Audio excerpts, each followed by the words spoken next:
चलिए ध्यान दीजिए इधर। कल हम लोग ने ये क्वेश्चन देखा था और इसका फर्स्ट हाफ कल हम सॉल्व कर चुके थे। अब सेकंड हाफ हमें सॉल्व करना है।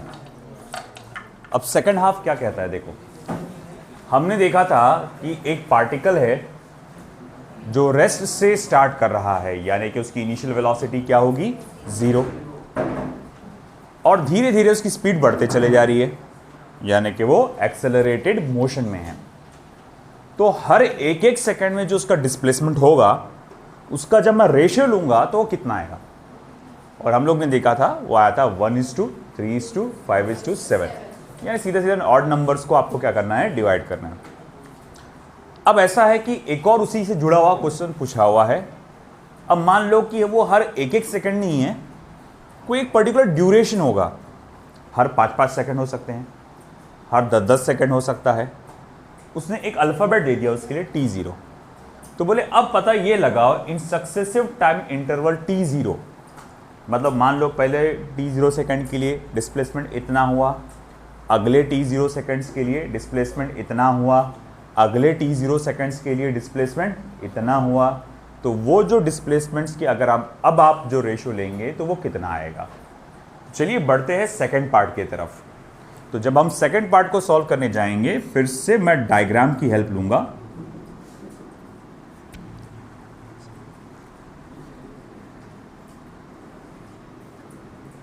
तो भाई देख, सबसे पहले मान ले ये 0 O से स्टार्ट करता है तू, और O से जाता है A तक इन टाइम इंटरवल T0, और तेरा जो डिस्प्लेसमेंट हुआ ये x1 है। याद रखे ये जो डिस्प्लेसमेंट है ये distance covered in T0 seconds है, ये फर्स्ट सेकेंड नहीं है। फिर अगले T0 सेकेंड्स में डिस्प्लेसमेंट क्या हुआ, x2। फिर अगले T0 सेकेंड्स में डिस्प्लेसमेंट क्या हुआ, x3, और इसी तरह से करते करते अगले T0 सेकेंड्स में डिस्प्लेसमेंट क्या होगा, x4, है ना। तो ठीक है, चलो भाई ये आगे इस तरह से चलता जाएगा। मुझे कैलकुलेट करना है कि ये डिस्प्लेसमेंट के रेशियोज क्या आ रहे हैं, है ना। चलो इसको मैं पाथ को नाम देता हूँ, O से A से B, B से C, C से D। अब हम फोकस करेंगे ऑन पाथ OA पाथ पे आप फोकस करके चलो। मैं बोलूँगा डिस्प्लेसमेंट का फॉर्मूला क्या आएगा, आप लगाएंगे V0 × T plus half of AT² वाला फॉर्मूला लगाएंगे। आप पहले मैं लिख देता हूँ कि मैं ये वाला फॉर्मूला इस्तेमाल करने जा रहा हूँ, x = V0 × T plus half of AT²। अब कई लोग बोलेंगे नहीं सर वो nth सेकंड वाला लगेगा, आप x1 x2 लिखे है ना। अरे नहीं बेटा, वो हर एक एक सेकंड के लिए लगता था, ये एक एक सेकंड की जर्नी है क्या, नहीं। T0 सेकंड्स जो कि एक सेकंड से ज़्यादा हो सकता है, कितना भी चलेगा, 2, 4, 5, 6, 8, 10, मगर पता नहीं कितना, मगर है। तो अगर मैं इस फॉर्मूले का इस्तेमाल करके पाथ OA को डिफाइन करना चाहता हूं तो x1 = लिखूंगा, देखो V0 तो क्या है, यहां तो इनिशियल वेलोसिटी क्या है, 0 है ना। तो ठीक है, वो तो 0 हो जाएगा, plus half of A T0 का स्क्वायर। तो x1 की वैल्यू आ गई हाफ ऑफ A T0 का स्क्वायर। चलो ठीक है भैया, ये तो वैल्यू आ गई एटलीस्ट हमारे पास, ये तो बड़ी आसानी से आ गई। अब मुझे निकालना है वैल्यू x2 की। x2 बोले तो ये वाला पार्ट। अमजद यार चल बैठ, दरवाजा पूरा बंद कर ठीक से। अब मुझे कैलकुलेट करना है x2 का पार्ट। अब जाहिर बात है कि हम देख रहे हैं कि पार्टिकल का मोशन एक्सेलरेटेड मोशन है, मतलब स्पीड बढ़ रही है, तो डिस्टेंस कवर्ड बढ़ रहा है, तो x2 x1 से बड़ा होगा। और कितना होगा, तो यार देखो x2 निकालना है तो आपको यहाँ की उसकी इनिशियल वेलोसिटी लगेगी, है कि नहीं, और फिर उसके बाद टाइम तो आपको मालूम ही है T0, और आप ये फॉर्मूला लेके सॉल्व कर सकते हैं। मगर फिर आप कहेंगे सर एक प्रॉब्लम है, मैं यहाँ की इनिशियल वेलोसिटी नहीं जानता, है ना, मैं यहाँ की इनिशियल वेलोसिटी नहीं जानता, है ना, वो उसका कोई नॉलेज नहीं। हाँ, मेरे को एकदम स्टार्टिंग की इनिशियल वेलोसिटी का नॉलेज है। सर आप बोलेंगे सर हर जगह जीरो डालो, नहीं बेटा, वो nth सेकंड के फॉर्मूले में डालते थे अपन। वो जो फॉर्मूला था ना nth सेकंड, मैंने आपको यहीं हर इक्वेशन में मैंने जीरो डाल दिया था उसकी वैल्यू। जब x1 का बनाया था, x2 का बनाया था, x3 का बनाया था, वो असल में nth सेकंड का फॉर्मूला था और उसमें जो इनिशियल वेलोसिटी हुआ करती थी वो जर्नी की शुरुआत की हुआ करती थी। समझ रहे के बात को, आप डिफरेंस समझो इस बात को कि जो फॉर्मूला आता है xn equals to v0 into T, sorry v0 plus a/2 twice of n-1, ये जो फॉर्मूले में आप जो v0 लेते हैं जर्नी की एकदम शुरुआत की v0 लेते हैं, है ना, बात समझ रहे के फर्क। ये फॉर्मूले में जो v0 आता है वो जर्नी के स्टार्ट का रहता है, जर्नी के स्टार्ट का v0 रहता है। समझ में आ रहा क्या? और उस जर्नी में 1 सेकंड 2 सेकंड 3 सेकंड आप डिस्प्लेसमेंट क्या हो रहा है वो कैलकुलेट करते हैं। और यहां जो v0 होता है, आप जिस रास्ते का निकाल रहे हो उसका v0 होता है। जैसे कि आपने OA का लिया, है ना, ये रास्ता पकड़ा आपने, पहले OA पाथ पकड़ा आपने, तो यहां का इनिशियल वेलोसिटी v0 आपने 0 डाल दिया, आपको मालूम है वो रेस्ट से स्टार्ट हो रहा है। अब आपका अगला फोकस किस पे होने वाला है? AB पे। तो जब आप AB पे होंगे तो यहां का इनिशियल वेलोसिटी क्या होगा, है ना, वो निकालना। मुझे एक बात बताना, मैं घर से निकल रहा, गाड़ी चला रहा, है ना, मेरे को 4 किलोमीटर का डिस्टेंस कवर करना है। अब मैं लगातार एक्सीलेटर पे पैर रख रहा, यानी मेरी गाड़ी की स्पीड क्या होगी? बढ़ते चले जाएगी, है ना, कम ज़्यादा होती रहेगी क्या? यूनिफॉर्म स्पीड से जाएगी या नहीं? वो लगातार बढ़ते जाएगी। अब मुझे एक बात बता कि मैं घर से जब निकलाऊंगा तो मेरी गाड़ी की स्पीड क्या होगी? पहले 0, है ना, 1 किलोमीटर के बाद कुछ ना कुछ तो स्पीड होगी, है कि नहीं? मान लो मैं यहाँ पहुँच गया 1 किलोमीटर के बाद और मेरी गाड़ी की स्पीड मान लो पहुँच गई 20 किलोमीटर पर आवर की स्पीड होगी मेरी, है ना। 1 किलोमीटर के बाद मेरी गाड़ी की स्पीड कितनी बढ़ी? 20 किलोमीटर पर आवर। फिर उसके बाद शायद से 50 हुई होंगी, है ना, फिर उसके बाद हो सकता है 80 कुछ 90 कुछ हुई होगी। तो ये जो 20 किलोमीटर था, ये जो मेरी स्पीड थी 20 किलोमीटर पर आवर, इस रास्ते के लिए वो क्या बनी? इनिशियल वेलोसिटी, है कि नहीं? मगर यहाँ की इनिशियल वेलोसिटी आप जानते हैं क्या? नहीं, वहाँ तो अटक जा रहे अपन। बोले अब कैसा करेंगे? तो कोई बात नहीं, अब हम लोग इस्तेमाल करेंगे अगेन दिमाग का। बोले कैसे? आपको यहाँ की इनिशियल वेलोसिटी नहीं मालूम, यहाँ की मालूम है ना? हाँ मालूम है। तो क्यों ना मैं x1 प्लस x2 निकालूं, मैं फॉर्मूला बनाऊं किसका? x1 प्लस x2 का, मतलब total displacement x1 plus x2 का फॉर्मूला बनाऊं। मेरे पास x1 की वैल्यू है, उसमें वो वैल्यू डाल दो, है ना। तो मैं कहूंगा ठीक है,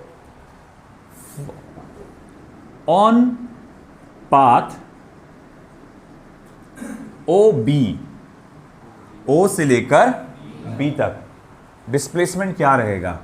आप लेंगे सर x1 प्लस x2 रहेगा, स्पीड तो इनिशियल v0 ही, मतलब ये रहेगी आपकी जो 0 होने वाली है। टाइम क्या रहेगा? तो देखो सर, यहाँ से यहाँ t0 और यहाँ से फिर से t0, तो कुल मिला के 2t0, तो ये हो जाएगा सर टाइम तो 2t0 रहेगा। अच्छा ठीक है, प्लस हाफ ऑफ a, फिर से बताओ, यहाँ से यहाँ t0, यहाँ से यहाँ t0, कुल मिला के 2t0, तो 2t0 का स्क्वायर, है कि नहीं? आप बोलेंगे सर ये तो 0 हो जाता, है ना, इनिशियल वेलोसिटी तो क्या है? 0 है। तो x1 प्लस x2 क्या बनेगा फिर? वो simply half of a, sorry my mistake, half of a 4t0 का स्क्वायर, हाँ या ना, है कि नहीं? अब इस x1 को उधर ट्रांसफर कर, x2 is equals to 4 multiply by half of a t0 का स्क्वायर, ये 4 को इधर ले लिया और x1 को आपने उधर ट्रांसफर कर दिया। आपको मालूम होगा कि x1 की वैल्यू क्या है, तो xn की वैल्यू क्या है बेटा? हाफ ऑफ a t0 का स्क्वायर। अब half of a t, sorry यहाँ रहेगा square, half of a t0 का स्क्वायर कॉमन निकालो तो क्या बच जाएगा? 4 - 1, हाँ या ना? मैंने क्या किया? हाफ ऑफ a t0 का स्क्वायर कॉमन निकाला, तो यहाँ 4 बच जाएगा, यहाँ क्या बचेगा? 1, जो कि कितना हो जाएगा? देखो x2 is equals to 3 multiply by half of A T zero का स्क्वायर। तो भैया ये हो गया आपका इक्वेशन नंबर 2। मैं असल में तुमको चेक कर रहा था। तो भैया x2 इज इक्वल्स टू क्या हो गया आपका 3 multiply by half of A T zero का स्क्वायर। सिमिलरली अब मुझे कैलकुलेट करना है x3, और x3 में भी वही प्रॉब्लम जारी। क्या प्रॉब्लम जारी? यहां की इनिशियल वेलोसिटी नहीं मालूम, तो आप क्या करेंगे फिर? पूरा शुरू से लेकर यहां तक का पाथ कंसीडर करो। वो जो डिस्प्लेसमेंट का फॉर्मूला है ना, ये x is equals to V zero into T plus half of A T square, ये पूरा यहां से लेकर यहां तक लगाओ, और आपके पास x1 प्लस x2 की तो वैल्यू है ना, उसमें से वो वैल्यू को माइनस कर दो तो तुम्हारे को क्या मिल जाएगा? x3। तो देख फिर मैं लगाऊंगा ऑन पाथ, क्या आएगा बेटा? OC। तो x1 plus x2 plus x3 displacement कितना है बेटा? कितना डिस्प्लेसमेंट ना, कितना सरक गया रे भैया? x1 plus x2 plus x3 is equals to v0 into T. नहीं, v0 इंटू टी नहीं बोल सकता मैं, कितना है? 3t0 plus half of A 3t0 का स्क्वायर। समझा क्या? है ना। अब यहां से लेकर यहां तक आने को कितना टाइम हो गया? 3t0 है कि नहीं? तो 3 टाइम्स ऑफ t0 आ गया, इसीलिए 3t0। अब आगे क्या बेटा? है ना, मैं जानता हूं v0 की वैल्यू क्या है? 0 है, और x1 प्लस x2 को उधर ट्रांसफर कर दो, तो x3 is equals to half of, देखो ये 3t0 का स्क्वायर क्या हो जाएगा? 9। तो मैं एक काम करता हूँ, 9 multiply by half of A t0 का square minus x1 plus x2। फिर x1 प्लस x2 देखो गौर से, कहाँ आया वो? आया ये, हाँ ये x1 plus x2 half of A 4t0 का स्क्वायर, यानी 4 बाहर बोल सकते हैं अपन। तो x3 is equals to 9 multiply by half of A t0 का square minus 4 multiply by half of A t0 का स्क्वायर। अब देख यहां पर अगर मैं हाफ ऑफ ए t0 का स्क्वायर कॉमन निकालूंगा तो बचेगा क्या? 9 माइनस 4, और 9 माइनस 4 क्या होता है? 5। तो फिर लिखेंगे आप therefore x3 is equals to 5 half of A t0 का स्क्वायर। ये हुआ आपका इक्वेशन नंबर 3। चलो इतना काफी हो जाएगा। अब मैं x1 is to x2 is to x3 लेता हूं, तो वहां पर half of A t0 square, यहां पर 3 multiply by half of A t0 square, यहां पर 5 multiply by half of A t0 square. अब इसमें से half of A t0 square common निकल के कैंसिल हो जाएगा, बचेगा क्या? वहां तो कुछ नहीं बचेगा, 1 ही बचेगा, यहाँ 3 और यहाँ 5। आगे का समझ में आ गया होगा, 7 और 9। तो खैर इससे ये समझ में आया, चाहे 1-1 सेकंड का गैप हो या 10-10, 20-20 सेकंड का गैप हो, अगर टाइम इक्वल है और आप एक्सेलरेटेड मोशन में हैं, अगर टाइम, देखो दो बात, क्या? पहली, टाइम इक्वल है और एक्सेलरेटेड मोशन में है, तो हर इक्वल टाइम में डिस्टेंस कवर्ड का जो रेशियो रहेगा उसका फॉर्मूला क्या रहेगा? 1:3:5:7। आई बात समझ में? एक बहुत इंपॉर्टेंट रूल है, ध्यान रखिएगा, लिख लो।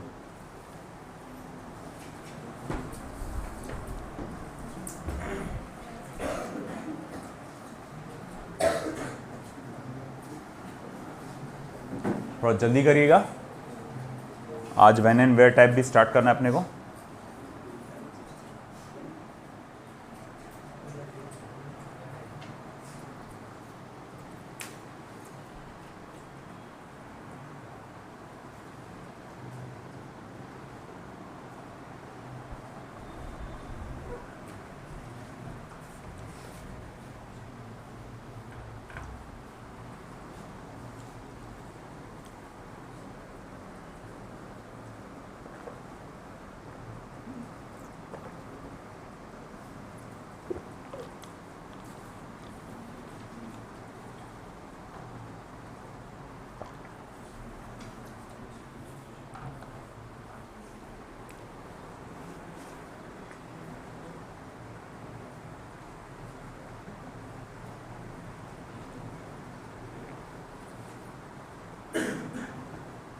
क्वेश्चन तो सभी के पास लिखा होगा, मैं क्वेश्चन इरेज कर देता हूँ, दूसरा क्वेश्चन लिखता हूँ आगे का अब तक।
Find the ratio of time in successive displacement t.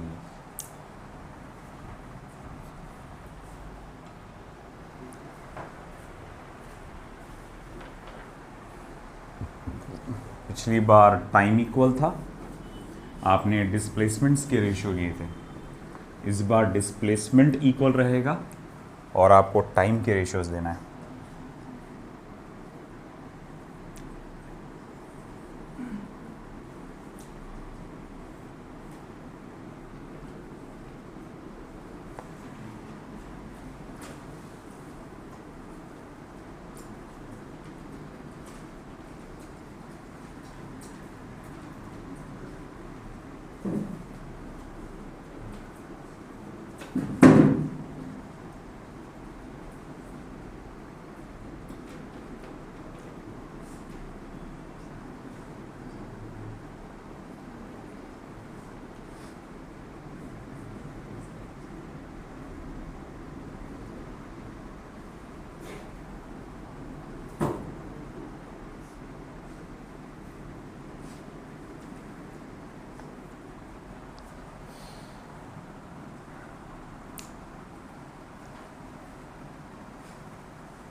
चलो हुआ।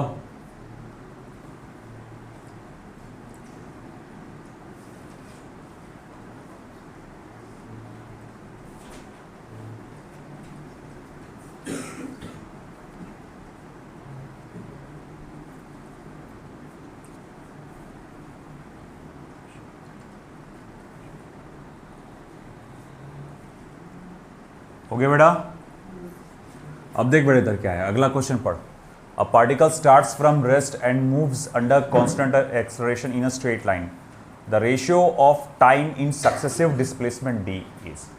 अब आपको टाइम का रेशियो निकालना है और डिस्टेंसेस इक्वल है। पिछली बार क्या इक्वल था? टाइम इक्वल था, और आपने काय का रेशियो निकाले थे? डिस्टेंस का। अब इस बार डिस्टेंस सेम है और टाइम का रेशियो। अब जाहिर बात है आपकी स्पीड लगातार बढ़ रही, तो मान लो कि आपने 2 किलोमीटर पहले इतने इतने मिनट में कवर किए थे, तो क्या अगला 2 किलोमीटर भी आप उतने मिनट में करेंगे क्या? नहीं, पहले से कम टाइम लगेगा, उसके अगले 2 किलोमीटर में और कम टाइम लगेगा। तो हमें ये बात मालूम है जैसे जैसे हम लोग वक्त आगे बढ़ता जाएगा तो जो डिस्टेंस कवर्ड के लिए लगने वाला टाइम वो क्या छोटा छोटा छोटा होता चला जाएगा। तो वही टाइम का रेशियो हमको लेना है। एक वेरी इंपॉर्टेंट पार्ट है, काफ़ी दिनों से आया नहीं ये नीट में, और मैं मानता हूँ कि बहुत जल्द 2-1 साल में आपको देखने को मिल सकता है ना, क्योंकि एक इम्पॉर्टेंट है। वो डिस्टेंस का रेशियो तो बहुत बार हो गया है कि नहीं, वो बहुत बार पिछले साल भी मतलब जो भी है वो आया था, जेई में भी आते रहता कभी कभार, ये बहुत दिन हो गया आया नहीं। तो ये पॉसिबिलिटी है, इस पर अच्छे से फोकस करना। कैसे करेंगे? तो बिल्कुल ये जो तरीका था उसी तरीके से करेंगे आप।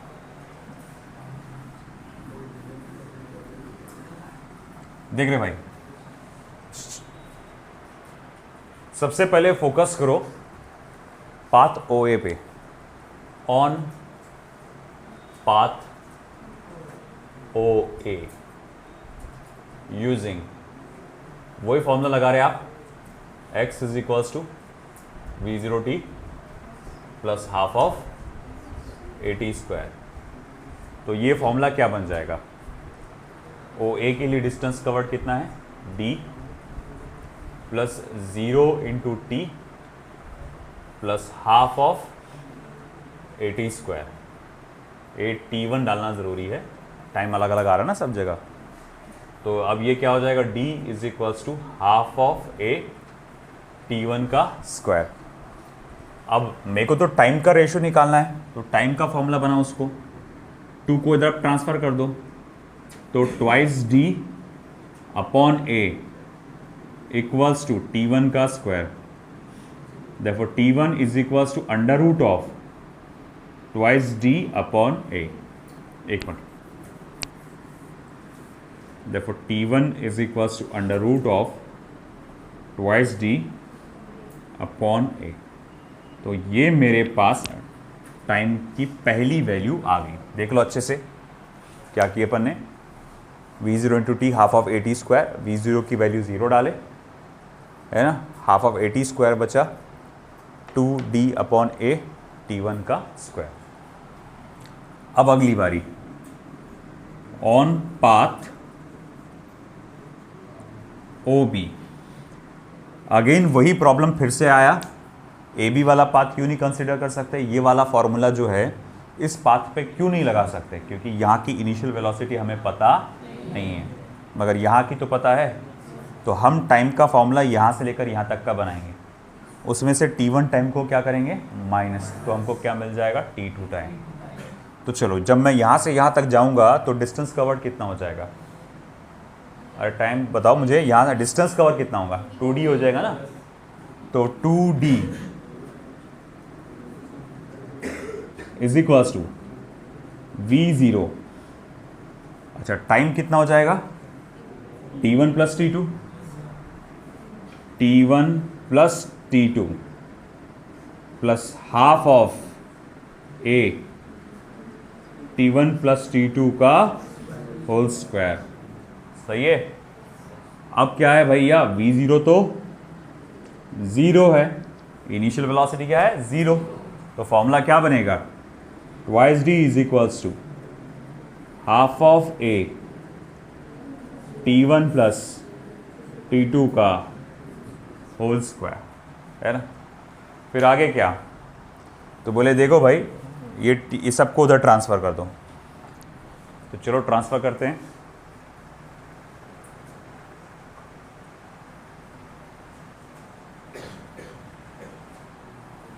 तो ये हो जाएगा 4d upon A T1 plus T2 का होल स्क्वायर। अब एक काम करो, उसका ले लो स्क्वायर रूट।